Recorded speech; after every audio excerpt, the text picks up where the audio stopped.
मुंख्लंफोरनिसिम बिबार बावनाय दा बे हाबाफारियाव बाहागो लानो हानाय बिबार बावजेनगिरि बाक्सा जिल्ला दुलाराय बर' फरायसा आफादनि 16थि बोसोरसालिया जथुम्मा आरो बे जथुम्माखौ सानथामनि हाबाफारिजों सिके दखरानि सिङाव थानाय खामारदैसा रुरेल मिनि स्टेडियामावहाय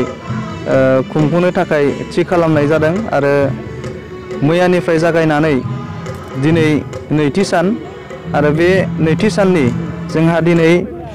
गिबि हाबाफारि हिसाबै फुंबिलिनि आरज आरो नैथि हाबाफारि हिसाबै गौथुमारिनि फिरफिला बिरहोनाय थामथि हाबाफारि हिसाबै मुंख्लंफोरनिसिम बिबार बावनाय बे हाबाफारिया जानानै थांबाय आरो जोंहा ब्रैथि हाबाफारि हिसाबै फरायसाफोरनि जि हाबाफारि स्टुडेन्ट मिट जा बेखौ जोङो दिनै लागोन दा बेखौ जोङो बाक्सा जिल्ला दुलाराय बर' फरायसा आफादा फरायसाफोरखौ सुबुं सम्पद दानायनि थांखिजों आरो बर' फरायसाफोरखौ जोङो जौगाहोनायनि थांखिजों बे स्टुडेन्ट मिटखौ जोङो लानाय जादों आरो बेवहाय जोंहा आलासि महरै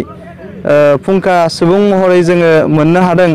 जे गसाइगाव बिएड कलेजनि जोंहा गोरायुं सार अजित बर' बिथां आरो बेयावनो जों मोनबावनो हादों दाखालि बावै एपिएससिआव पास खालामनाय सरन नार्जारी बिथां आरो मोनबावनो हादों जोङो बाक्सा जिल्लानिनो एसपि हिरण्य बर्मन दा बिथांमोना जोंनि दिनैनि स्टुडेन्ट मिट हाबाफारियाव बाहागो लागोन आरो बिथांमोननि बेसेन गोसा बिबुंथिनि गेजेरजों जोंनि बर' फरायसाफोरा जेन दावगागोन थुलुंगाखांनाय मोनगोन आरो साफ्रोमबो फरायसाफोरा जेन गावबा गावखौ सुबुं सम्पद दानायाव गोसो थुलुंगाखांनाय बिथांमोना मोनगोन जों बेखौ मिजिंथिदों आरो बाक्सा जिल्ला दुलाराय बर' फरायसा आफादा दिनै जोङो नोजोर होनानै नुदों बाक्सा जिल्लायाव फ्राय बांसिनानो जोंहा 80 जौखोन्दोनिबो बारा जोंनि मानसिफ्रा जोंनि न'खरफोरा जोंहा आबादारि बा आबादजों सोनारनानै जोंनि न'खरफोरा सोलियो दा बेखायनो आबादनि गेजेरजों जोङो बाक्सा जिल्लानि जि रांखान्थि लोगोसेनो बिटिआरनि रांखान्थिखौ जोङो जौगाहोनायनि थांखिजों जोङो दिनै आबादारिफोरनिबो मोनसे सावराय बेंखन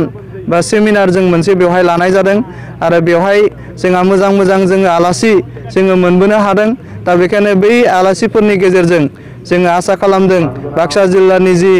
आबादारिफोर बिथांमोना दिनै गोसो मोदोम जिउ होनानै आबाद मावगोन आरो बै आबादनि गेजेरजोंनो बाक्सा लोगोसेनो बिटिआरआवहाय रांखान्थियाव जोङो जौगानो हागोन जों बेखौ आं मिजिंथिदों बेनि अनगायैबो जोंहा मोनाबिलियावहाय केन्डेल लाइटिं हाबाफारि जोंहा दङ आरो बे केन्डेल लाइटिंखौ जोङो जायफोर दिनै बर' माहारिनि गोजोरथिनि थाखाय बर' हारिखौ बुहुमाव गेरेमसा महरै गायसननो बिथांमोना दिनै दावहा खालामनाय बा गुबुन मुं लानानै बिथांमोना दिनै जिउ बावलांबाय दा बिथांमोननि जिउमानि थाखाय जोङो दिनै केन्डेल लाइटिं आरो गोजोननि थाखाय केन्डेल लाइटिं जोङो बेवहाय लागोन दा बेखायनो बे हाबाफारिनि गेजेरजोंबो जोंनि आइ आफा रायजो राजाया गोबां सांग्रां जागोन आवगायनायाव जोंहा मदद जागोन जोङो बेखौ मिजिंथिदों बेनि अनगायैबो आरोबाव जोंहा मैयानि जि थान्दै जथुमाव सावरायनो गोनां आद्रा थालांनाय जों बेखौबो दिनै रिजुम खालामफिनगोन आरो बेवहाय जोंहा दिनै फैबाय थानाय बोसोरसे समाव जोङो बाक्सा जिल्लाया एबसु हिसाबै जोङो मा मावगोन जों बेखौ दिनै बिथांखि आजावनानै लागोन आरो मिजिंथिदों बे बिथांखिफोरनि गेजेरजों जोङो बाक्सा जिल्लायावहाय बर' हारिफोरखौ जौगानायनि थाखाय जोंनि समाजनि थाखाय हारिनि थाखाय सोलोंथाइनि थाखाय जोङो दिनै रिजलिउसन लानानै खामानि मावलांनो हागोन बेखौ जोङो सानदों आरो रिजलिउसन जोङो दिनै लागोन आरो बेवहाय मोनसेखौ जोङो सिन्था खालामगासिनो दङ बाक्सा जिल्ला हिसाबै जोंहा एपिएससिआनो जा इउपिएससिआनो जा जोङो पास खालामनाया जोबोर जोंहा खम अनजिमा बा जोङो फ्राय बारा बेबायदि बांद्राय जों मोननो हाया दा बेखायनो बैफोराव जोङो उननि समाव जोंनि लाइमोनफ्रा बेफोर आनजादाव जेन उथ्रिसारनो हायो दा बेफोरनि थाखाय मावनो गोनां माखासे रिजलिउसनफोरखौबो जोङो दिनै लागोन आरो मोनसे बाथ्राया जाबाय जोंहा फैबाय थानाय 21 आरो 22 नै बोसोरारि जि बाक्सा जिल्ला एबसुनि मावफुं आफाद दानाय दा बेबो जोंहा दिनै थान्दै मेलनि गेजेरजों दिनैनि जि गोजाम आफाद बियो बायनानै थांगोन। बेनि उनाव जोंहा केयारटेकार जोङो सायख'नायनि गेजेरजों मोनसे गोदान आफाद जोंहा बेवहाय दानानै लानाय जागोन। दा बे हाबाफारियावबो जाय बिथांमोना बिबान मोनगोन बिथांमोना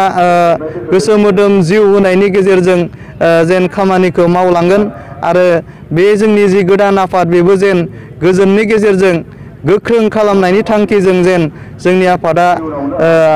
मोजाङै जालांगोन जों बेखौबो मिजिंथिदों। आरो नैबे जि 16थि बोसोरसालिया जथुम्मा बे खामार दैसा रुरेल मिनि स्टेडियामाव जानाय जि मोनसे बोसोरसालिया जथुम्मा बे जथुम्मानि गेजेरजों बाक्सा जिल्लानि सिङावहाय मोनसे सोलायनाय फैगोन। आं बेखौ बाक्सा जिल्ला एबसुनि गाहाय नेहाथारि हिसाबै मिजिंथिदों।